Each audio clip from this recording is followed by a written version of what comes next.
I have stated that the Force is venom. Because you are a Sith Lord, you realize the truth in my words. You cannot dilute our power. You must also keep yourself strong, not only in numbers, but in combat. The purest expression of victory is through combat. I will not permit my legacy to become a blurred copy of a copy. These pages contain what you must know if you wish to defeat an enemy with a lightsaber or the Force. Do not rely solely on what your own master has taught you. Study these arts. Drink directly from the source. This is a classical matchup that was first discussed by Antoine Bandele back in April of 2014. The very first Rule of Two Sith Lord and the very last. The parallels between Darths Bane and Vader are many. Both were reigning masters of Form 5 lightsaber combat. Both were Force prodigies who betrayed their masters, and both were ideologues who placed their dedication to order ahead of their own self-interest, or at least claimed to do so. Obviously, my analyses of both will be drawn exclusively from old-school expanded universe material, ignoring their appearances in the 2008 Clone Wars animated series and all Disney Canon material. I will be focusing on Bane within the time frame of Dynasty of Evil and Vader within the time frame of Return of the Jedi, immediately before their respective deaths.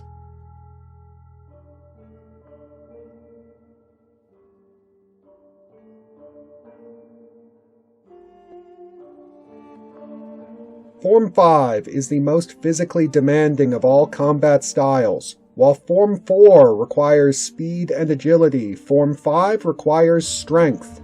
Jedi without the natural ability to overpower their opponents should study another form.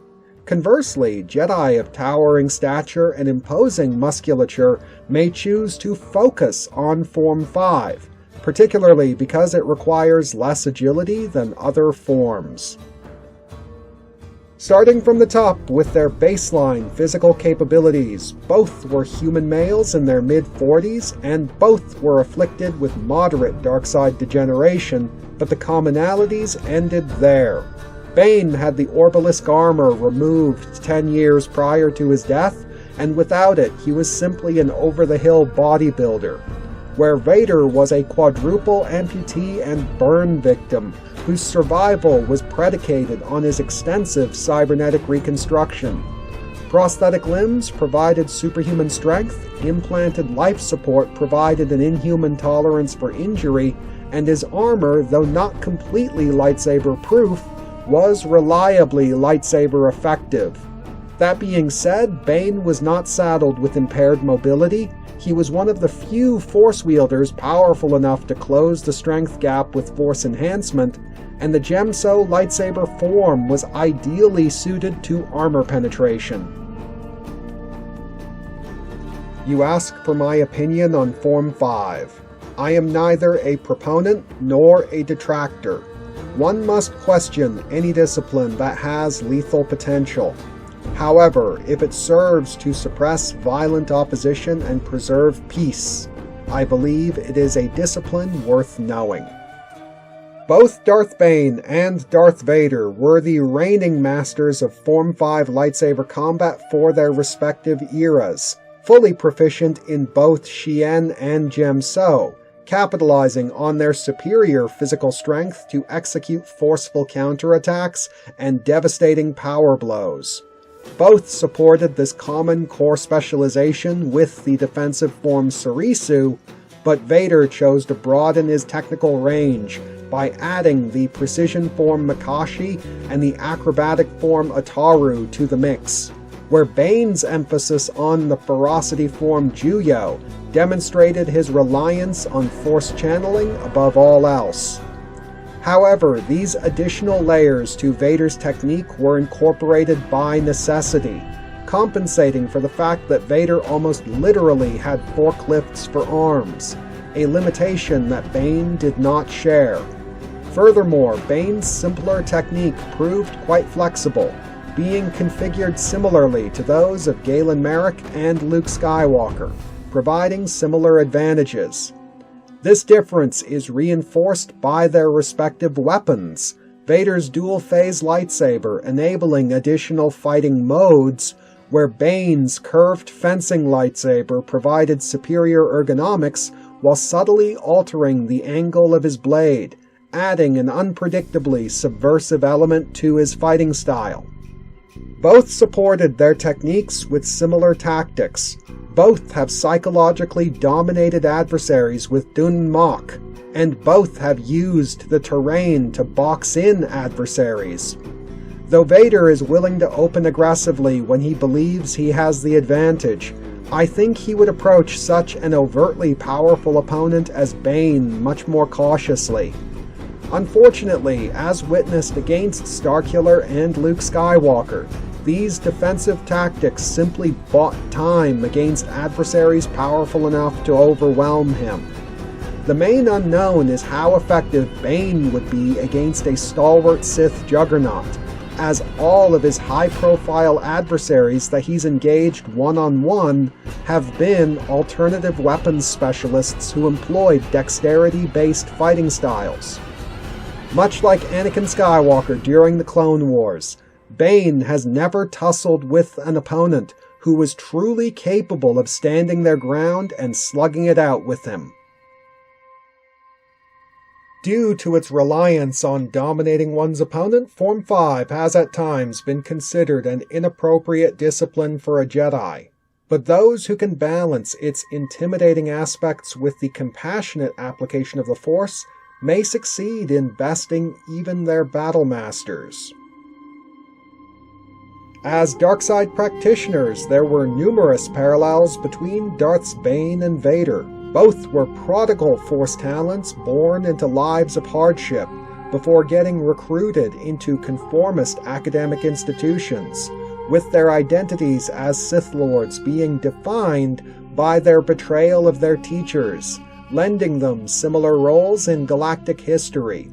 Furthermore, both were archetypal Sith warriors who supplemented their martial foundation with advanced darkside lore, and balanced a reliance on channeling their rage with a cold pragmatism. Lastly, both displayed a similar range of skill and power as combative Force wielders, while also developing alternative abilities to circumvent innate limitations. Darth Bane's inability to employ Force Heal was ultimately a mere inconvenience, and not nearly as detrimental as Darth Vader's inability to employ Force Lightning.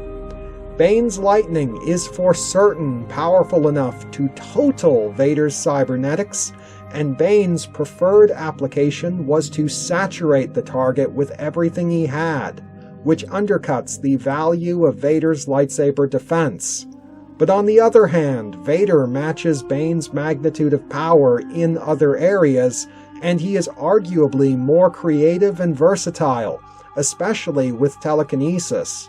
But this hole in his power set is a crippling weakness against this opponent.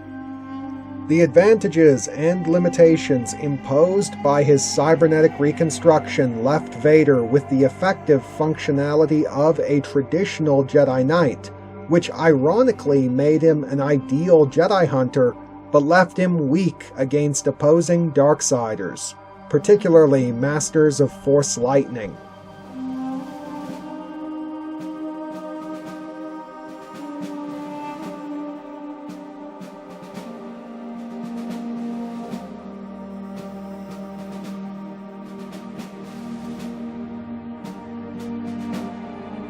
The Sith Order is a lineage. It must not end with you. I will not allow my new Sith Order to expire because you were unworthy or too protective to bequeath your power. Know this, your apprentice will kill you. If this fact frightens you, then the Sith Order has already suffered a fatal infection. Your existence in the Order is not needed. Your battle has already been lost. In conclusion, Darth Vader's threat level cannot be understated, and he would be one of Darth Bane's most formidable adversaries, but Bane is ultimately perfectly positioned to exploit all of Vader's core weaknesses. Bane can match Vader's mechanical strength with Force channeling. The Djem lightsaber form is ideally suited to armor penetration. Vader is weak against opposing masters of his own fighting style, and Bane can cast Force lightning powerful enough to total Vader's cybernetics. That being said, there is no way that this fight would be resolved quickly, given the degree to which both emphasize lightsaber combat and the conservative tactics favored by both. Bane has the advantage, but his victory is by no means guaranteed. The initial phase of the battle would be a mutual assessment, likely Bane testing the limits of Vader's defenses with an all-out offensive, as he did against Zana, though given Bane's showing against Kasim, the reverse is just as likely. The mid-fight is where both start getting serious, adjusting their fighting styles and leveraging their environmental combat tactics. It is here that Vader enjoys his best shot at victory, his more proactive use of the Force potentially allowing him to beat down Bane, similarly to how Zana blindsided Bane with the darkside tendrils on Umbria. The late fight, however, is Bane's game. Whether dominating a weakened opponent or in desperation against an overwhelming one, both cut loose with their heaviest offensive capabilities in marathon engagements. And the basic fact of the matter is that Bane is robust and powerful enough to soak up blunt telekinetic strikes long enough to retaliate with Force lightning. I declare Darth Bane, the first Rule of Two Sith Lord, the victor.